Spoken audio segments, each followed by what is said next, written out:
be prescribed to smokers. And what I'd like each of you to do, just for about 1 minute, would be just to say yes or no and why. And I think Peter didn't know that, so I'll start with Louise and we'll go down, if that's okay. Should they be prescribed or not? They may be prescribed eventually. Whether they are or not, I'm not that convinced that it's going to be useful, because from our experience in a service, people want the diversity and variety of what is a consumer product. In my mind, they are a consumer product, they are not a medicine. And many people using e-cigarettes are saying they want to use them because they are not a medicine, they're different to the licensed products. Now, I'm a risk taker. I believe that you should go with what works. And in this last year, since the last e-cig summit, I've got around the problem that we haven't got a prescribable product by using free samples. I was offered a number of free samples by different manufacturers at the end of the e-cig summit last year, and they've been very useful in terms of initiating people into a journey that has had great success for stopping smoking. Okay, thank you. Andrew? I think ultimately they may have to be prescribed when they're licensed products, but I would agree with Louise that having been part of a number of focus groups now, that actually from a consumer perspective, it may not actually be very helpful to consumers, because they do see themselves as wanting to have a choice in which products they buy and use, and that personalisation and choices seems to be really important to them. Thank you.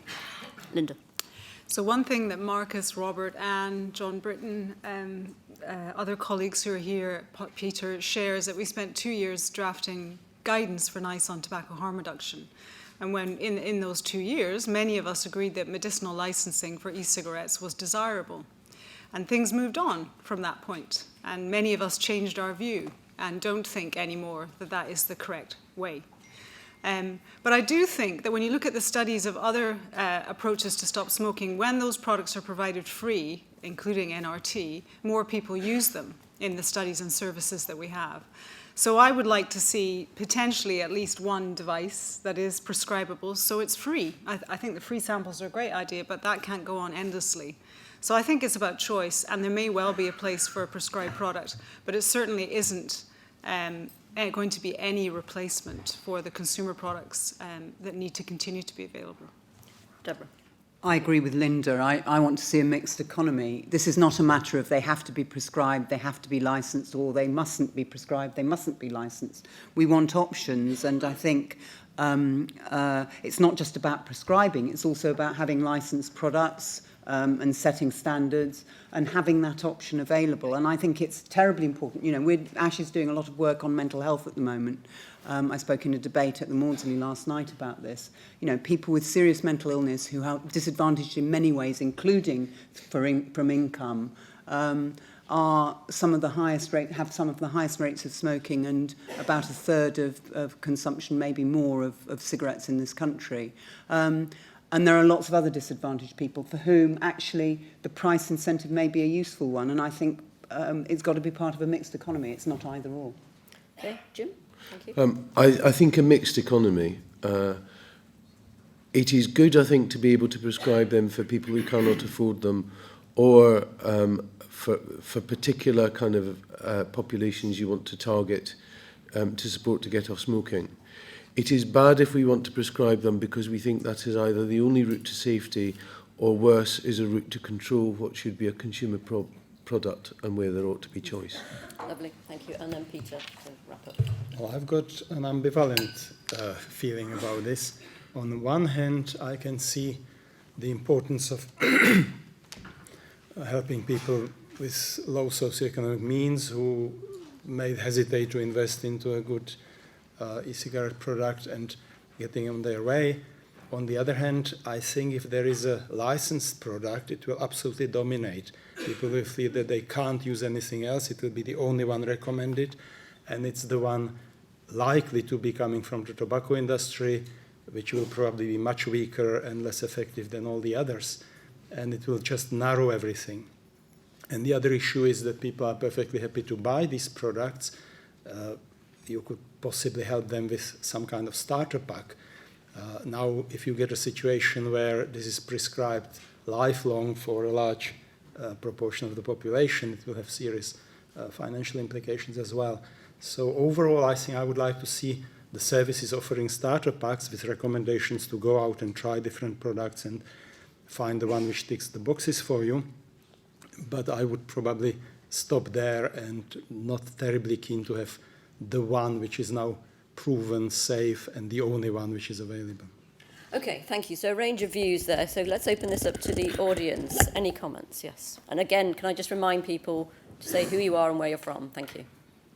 Hello, I'm Wendy Preston. I'm the Vice Chair of the Association of Respiratory Nurse Specialists, and I'm also a prescriber as a nurse consultant and stop smoking manager, service manager. I agree with the panel over having a mixed economy. And what I would like is a product that I could prescribe as a choice of a variety of nicotine replacement products and as part of a full smoking cessation service with behavioural support. And a lot of my clients and my patients, you know, can't even get into the town centre because they're so breathless, so wouldn't be able to go and get a choice. But I think it needs to be part of a full service. And my question to you is, do you think a combination of perhaps a patch and an electronic cigarette with a reducing dose over a 12-week plus period would equal a successful quit? I do personally. Peter, you want to address that? Can you put up your hand? Yes, I can see some hands there, Amanda. Yeah, Peter.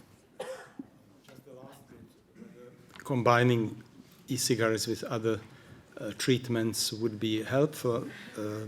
We recently published the results of a pilot where we were giving out e-cigarettes in addition to standard treatments. And it's a small sample and it's just indicative, but it looks like e-cigarettes with varenicline seem to be a very good combination. Alex Bobeck, I'm a GP. In general practice, I apologise, we don't know much about smoking cessation, and that's a problem. But there is an enormous opportunity there for GPs and primary care in general to deliver smoking cessation and evidence-based smoking cessation. And I feel not having e-cigarettes part of our armamentarium is a real disadvantage. Yes, we need to be brought up to speed on all modes of treating smokers, but as we know from the evidence, choice is paramount. And if we're restricted in what we can deliver, that is bound to deny, particularly the group of smokers that we've heard about earlier in one of the presentations, who are already medicalised, if you like, the people with pre-existing diseases who are familiar with the medicalisation of their treatments, and they want support and treatment more in the evidence-based way than maybe the rest of the population who are happy just to buy it over the counter at supermarkets. I completely agree with the diversification and, you know, anywhere you can get hold of e-cigarettes, but I think certainly there should be concentration on being able to get it in a licensed, prescribed way in primary care.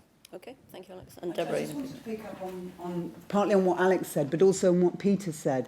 I don't think you trust the consumer enough. I don't think having a licensed product on the market, in a market which is already in the UK quite well developed and consumers know what they want, will lead to a dominance of the licensed product and the prescribed product. I think it will allow the diversity and allow some of the people who aren't using the products or tried them aren't carrying on using them because of their concerns to feel more confident. So it's about diversity and about allowing healthcare professionals, in particular GPs who are not doing a good job on this at the moment, to feel more confident in what they can do with their patients. I pick up on Wendy's point that yes, absolutely, the combination of nicotine replacement therapy. We haven't gone as far as combining e-cigs with varenicline, but I'd like that idea. To combine NRT with an e-cigarette does a massive. It gives a massive advantage to the person who's trying to quit, because you've got the behavioural aspects as well as the nicotine intake. Okay, I saw Clive and David at the back. Yeah. Hi, David Dawn from Vapor Trails TV. Given that over the last, 5 years, the MHRA has been inviting e-cig manufacturers to apply for medicinal authorisation, for marketing authorisation for e-cigs. And we haven't seen any come through. And from what I can understand, the technology that's involved in e-cigs is never, ever likely to get a marketing authorisation because it just can't meet the rules for medicines.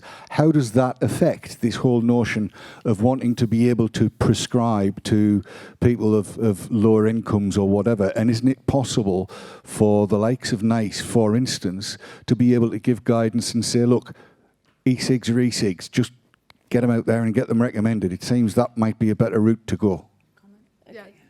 So if I just start there. So we had hoped for light touch medicinal regulation and licensing. We really hoped for that. And we hoped that MHRA could adapt to these dices, and they haven't. We haven't seen a streamlined process in the way we would wish, despite their best intentions. And very disappointingly, of course, many of the companies that we would have hoped perhaps would have moved into this space and applied for a license just simply have not. And that includes some companies who did very seriously go down that route. So that's challenging. And I think, we'll need to look ahead and see what happens on that. Can I add to that? I think you're wrong, David. I think we will see an e-cigarette licensed. As Linda said, the process for the MHRA has been very challenging. But my understanding, and not from the MHRA who can't talk about this, but from talking to people involved in it, making the application, there is an application which is likely to come through for an e-cigarette, not for something like Vogue, fairly soon. And I think that will help, because I think the problem is a lot of manufacturers and importers have been put off applying because there's no proof of process. And once that happens, I think it will be easier.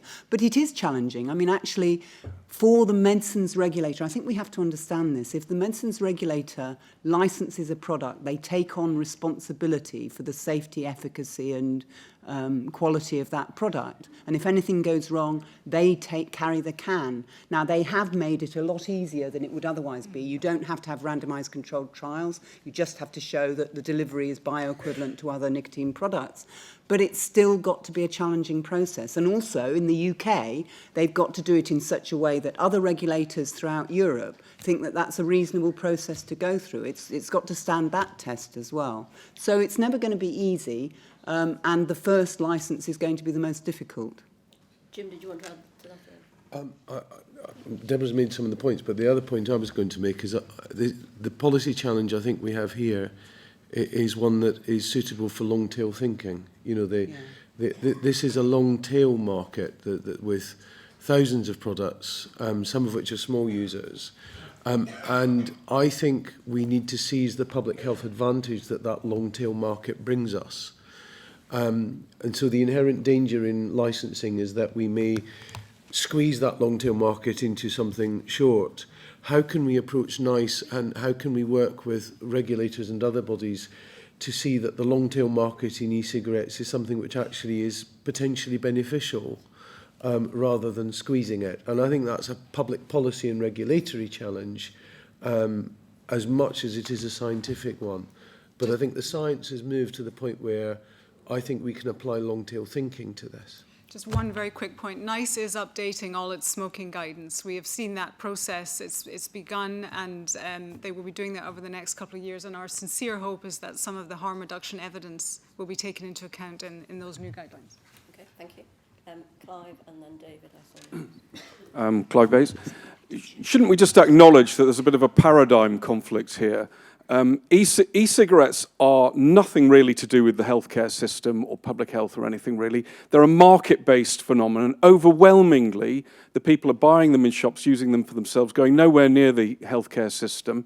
In a way, it's a triumph because no taxpayers are harmed, no public health professionals or health professionals are spending their time on it.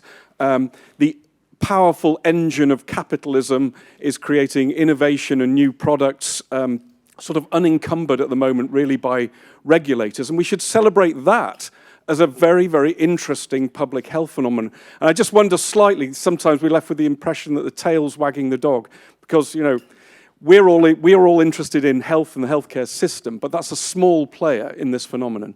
Okay, a few hands came up, so what I'll do is I'll take a few points and then I'll ask the panel to respond to them together. Virtuous, and we don't think enough about making those explicit in how we manage the larger and longer term issues.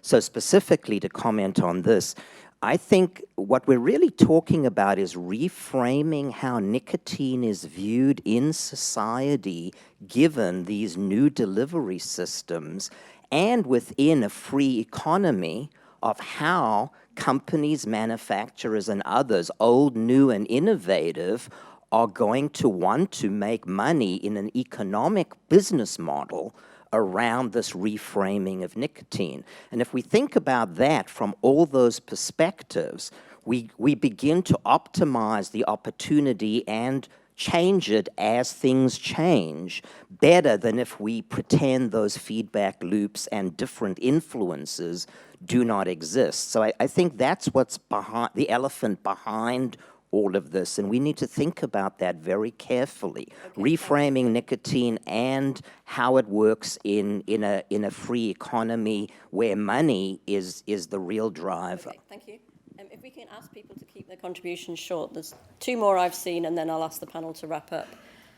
Hi, we may this just is take a vote on it. Dr. Bhua from Zyphil Limited. My question is particularly to Jim McManus.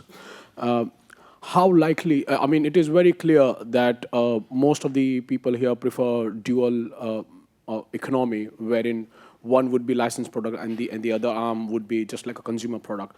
How likely it is that if an e-cigarette gets licensed under MHRA as a medicinal product, that it will be prescribed under NHS and incorporated into nicotine replacement therapy?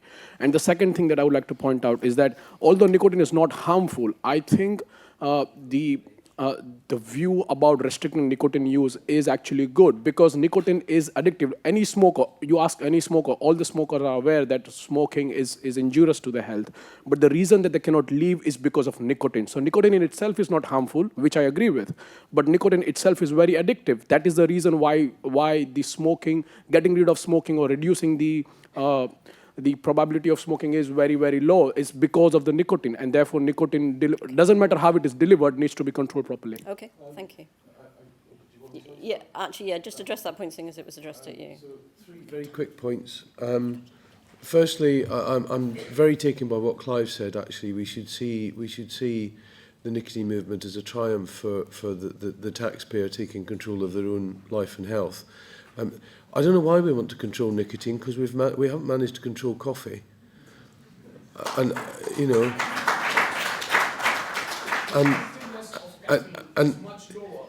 Yeah, but look at alcohol policy. What a mess that is. Alcohol policy is an utter mess as well. So, I mean, if nicotine turns out to be as harmful as alcohol, then we should try and control both. But at the minute, that's not where the evidence is taken. I think if this thing is licensed, to address your specific question, if something is licensed, some places will prescribe it and use it. And I can see Liz smiling at me. Some places will use it for clinical innovation in combination therapy. I remember the time when we weren't allowed to use combination therapy between 2 sources of NRT, and otherwise you were strung up with a set of cotinine samples. So some places will use it, but it will be slow, and it will be a slow movement of it taking on. But I think it will start to happen, and it will gain momentum. And our colleague from primary care would probably want to use it as well, but judiciously. Okay, thank you very much. Would any of the other panel members like to make any final comments?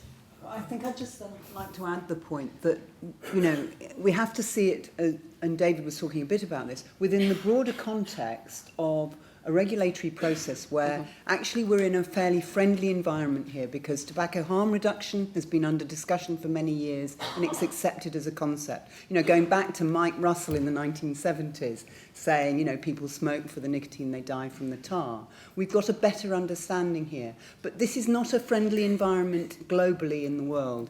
E-cigarettes have been banned in many countries. Yeah.